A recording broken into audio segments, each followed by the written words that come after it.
Amém.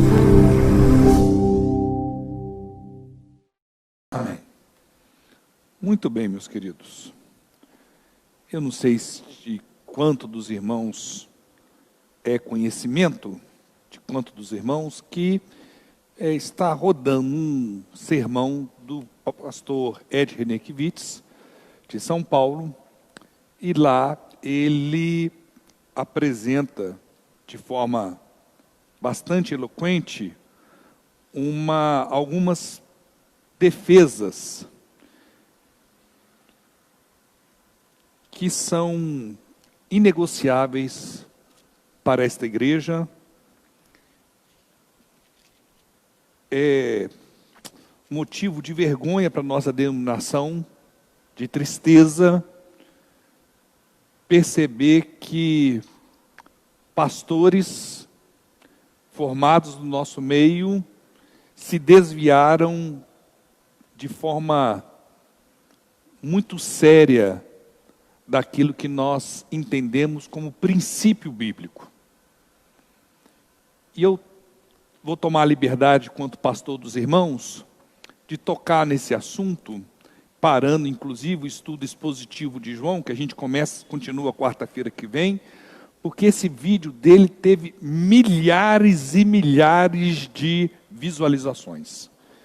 E ele vai, muito provavelmente, chegar. Eu recebi, no meu caso é diferente, por ser pastor, o que eu recebi de link desse vídeo, de segunda para terça, se eu pudesse eu bloqueava, mas não tem como bloquear, porque eu não sei quem vai mandar, né? Porque mandar foram muitos. E eu queria, antes de falar o que ele defende e o que nós defendemos enquanto igreja batista, enquanto comunidade de fé, enquanto pastor de vocês, eu queria ler um pouquinho o Salmo 1. Lá, o Salmo 1, a partir do verso 1, diz algo que, infelizmente, me remete ao que aconteceu com o Ed René. Como é feliz aquele que não segue o conselho dos ímpios. Por dedução, meus irmãos, como é feliz aquele que não segue, aquele que segue é o quê? É infeliz, né, Mara? Percebam que o texto bíblico nos fala de uma progressão de distanciamento da vontade de Deus na vida da pessoa. Primeiro a pessoa segue o conselho dos ímpios. Depois que ela começa a ouvir o conselho dos ímpios, ela imita a conduta dos pecadores. E por último, ela já não está imitando, ela faz parte da turma dos pecadores. Não se assenta na roda dos escarnecedores. Olha só como é que o processo de doença no coração, inclusive de algum cristão, pode ocorrer porque ele começa a receber influência. Depois de receber influência, ele começa a imitar, a se amoldar a essa influência, e depois ele não está recebendo mais influência, ele está exercendo influência sobre outros. Nós estamos vivendo um tempo de extrema dificuldade no que concerne a defesa de nossa fé, especialmente a palavra de Deus, a Bíblia. A pós-modernidade aboliu o conceito de verdade. Não existe mais verdade. A verdade é relativa. Eu tenho a minha verdade, a Bárbara tem a dela, a Rafa tem a dela, o time tem a dela, e cada um vive bem. Jesus Cristo é joia, Buda é joia, não sei quem mais é joia, o Islã é joia, tudo é joia. Isso aqui não se aplica a mim. E começou-se a alargar as fronteiras a tal ponto de relativizar a verdade bíblica. E a palavra de Deus, a Bíblia não é mais a palavra de Deus. Pasmem os irmãos que existem seminários na formação de pastores, com professores que defendem que a Bíblia contém a palavra de Deus. Isso é perverso demais. Porque parece que está certo, mas está completamente errado. A Bíblia não contém a palavra de Deus.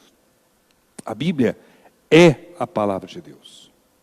Queridos, se nós não defendermos este princípio sobre o qual eu trato como inegociável, acaba a igreja de Jesus Cristo e vira outra coisa, que eu não sei ainda o que é, mas igreja não é. Porque se eu alargar as fronteiras para cada um achar o que é, o que não é a palavra de Deus, queridos, nós vamos viver um momento de apostasia terrível no meio da igreja de Jesus Cristo. Eu gostaria de convidar os irmãos para entenderem que feliz, a satisfação em Deus, como diz o salmista, está, que ele diz, ao contrário, sua satisfação está na lei do Senhor, e nessa lei medita de dia e de noite. Entendendo que toda a Bíblia é palavra de Deus.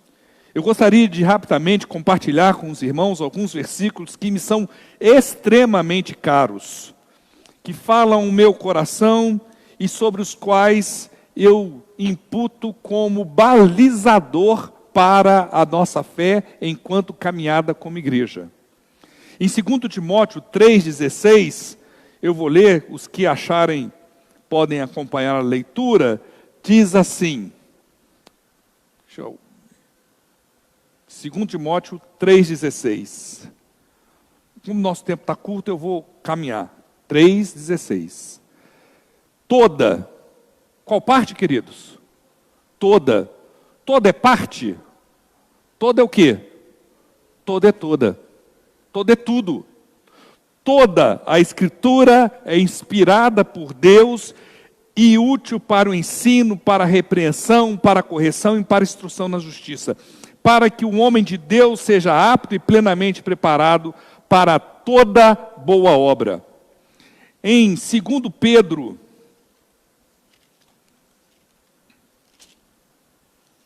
em 2 Pedro 1:21, vamos ler a partir do 19. Assim temos ainda mais firme a palavra dos profetas, e vocês farão bem se a ela prestarem atenção como uma candeia que brilha no lugar escuro, até que o dia clareie e a estrela da alva nasça no coração de vocês. Antes de mais nada, saibam que, qual parte, queridos? Nenhuma profecia da Escritura provém de interpretação pessoal, pois jamais a profecia teve origem na vontade humana, mas homens falaram da parte de Deus impelidos, movidos, direcionados pelo Espírito de Deus. Queridos, nós não podemos abrir mão desse princípio, senão nós deixamos de ser igreja cristã. O Ed Renekiewicz defende que a Bíblia não é mais suficiente, que ela precisa ser, que ela não responde mais a todas as questões, que ela precisa receber uma atualização, que ela precisa ser repensada, porque ela não responde às demandas da nossa sociedade. Eu reputo isso, infelizmente, com todo respeito à pessoa dele, como algo diabólico. Eu não vou economizar o que eu acho nesse momento. Algo diabólico. Peço a Deus, pela vida dele, que ele repense o que ele falou, devido à influência que ele tem no meio batista. E a responsabilidade que ele tem ao falar e atingir milhares e milhares de pessoas. Ele relativiza, então, ele pisoteia, faz chacota da hermenêutica bíblica, que é a ciência de interpretar a Bíblia, como pegando o texto de Deuteronômio e fazendo uma afronta a qualquer pessoa que pensa, sabe que 2 mais 2 é 4. Queridos, a palavra de Deus precisa, de fato, passar por uma interpretação responsável. Ninguém nega isso. Você lê um texto histórico como texto histórico, você lê a poesia como poesia, mas os princípios estabelecidos para a humanidade que Deus revela são inegociáveis. E como igreja de Jesus Cristo, nós não podemos arredar pé disso, meus irmãos. Eu não posso pegar uma história que é contada numa cultura de 3.000 anos atrás e falar que a gente tem que ser literal nisso. Isso é um absurdo. Mas os princípios revelados a Deus para a humanidade são atemporais. Bíblia não é celular para passar por atualização. Por que ela não sofreu atualização na Reforma Protestante, há 1.500 anos atrás? Queria uma oportunidade melhor do que essa?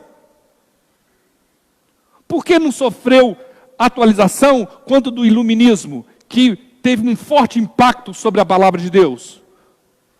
Sobre todos os processos que nós vivemos. Falar de atualização da palavra de Deus, relativizando a verdade bíblica, falando que a igreja deve aceitar como natural o homossexualismo, porque existem 2 ou 3 versículos que são contra. Primeiro que isso é um absurdo, não são 2 ou 3 versículos. E terceiro que existe um princípio estabelecido por Deus na ordem natural das coisas. E de fato Deus fala que o homossexualismo é abominação ao Senhor.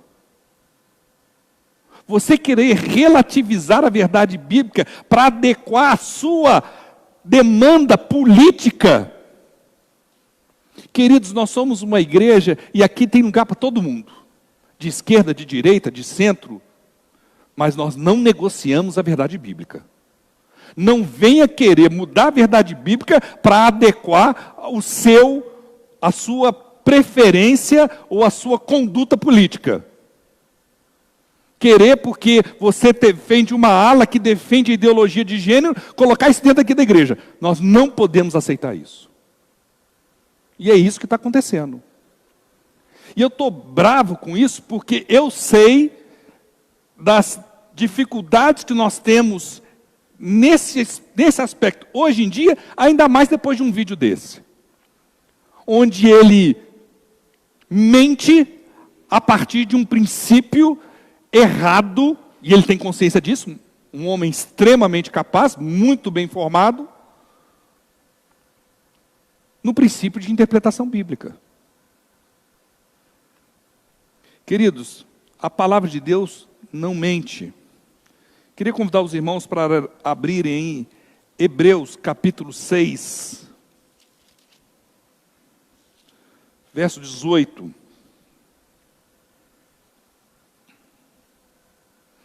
Para que por meio de 2 coisas imutáveis, nas quais é, o que, meus irmãos?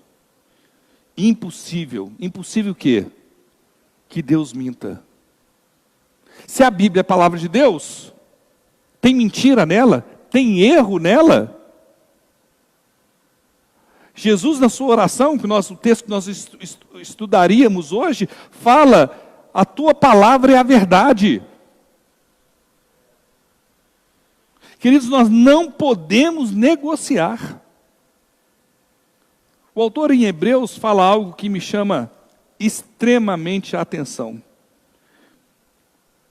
Aqueles que compreendem isso, em Hebreus capítulo 4, verso 12, diz que a palavra de Deus é o que, meus irmãos? Viva e eficaz. É viva e eficaz, mais afiada do que qualquer espada de 2 gumes. Ela penetra até o ponto de dividir a alma e espírito, juntas e medulas, e julga os pensamentos e intenções do coração. E eu creio isso. Eu creio isso, eu vivo isso, dia após dia na minha vida. E sobre isso eu não negocio.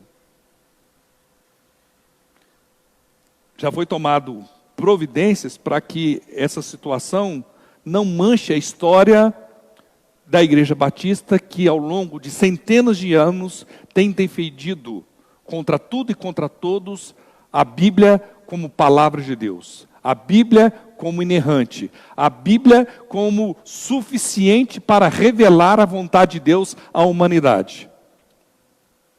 Sangue já foi derramado em prol dessas posições. E nós não devemos nos furtar. como igreja de Jesus Cristo, precisamos colocar estacas bem estabelecidas para que nós não sejamos levados para todo canto, como uma folha levada de um canto para o outro por um vento.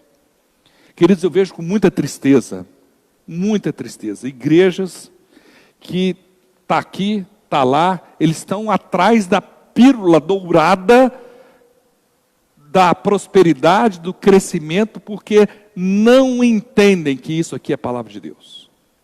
A Bíblia não precisa ser atualizada, ela é inerrante, ela é suficiente. Tudo que está aqui é o que Deus quer que eu e você saibamos em relação a Ele. Ela não contém erros. Sobre isso a gente não negocia. Eu queria que você firmasse isso em seu coração, porque eu creio que tempos difíceis sobrevirão sobre a vida da igreja no Brasil a partir dessa porta aberta, infelizmente, por Ed Renekiewicz. É necessário que a gente ore para que a graça de Deus se manifeste na vida dele e ele reconheça e possa retratar o mal que ele tem feito ao Evangelho. A gente não pode economizar, meus irmãos. Não quero polemizar. Quem sou eu? Sou ninguém. Mas a gente não pode contemporizar uma situação dessa. A gente tem que defender com coragem e ousadia aquilo que acreditamos. Senão, daqui a pouco a gente começa a pensar, será que não é verdade? Será que ele não está certo? Será que não é isso mesmo? Queria convidar os irmãos, então, a levantarem um momento de oração em suas vidas, dioturnamente, para que a palavra de Deus seja estabelecida no coração desta igreja como pedra fundamental em nossa fé. Não nos amoldemos ao mundo, muito pelo contrário, que possamos fazer a diferença no mundo, como diz Paulo no capítulo 12 de Romanos. Ok? Os irmãos desculpem a aspereza, não é muito do meu feitio, mas o que está acontecendo é muito caro para mim, e a gente não pode ficar em silêncio diante dessa situação. Nós vamos encerrar para a gente poder ter a nossa assembleia. Eu vou pedir a irmã Luciana, minha esposa, para orar. Depois da oração, vou pedir ao Jimmy para concluir a transmissão, para que a gente possa ter nossa assembleia.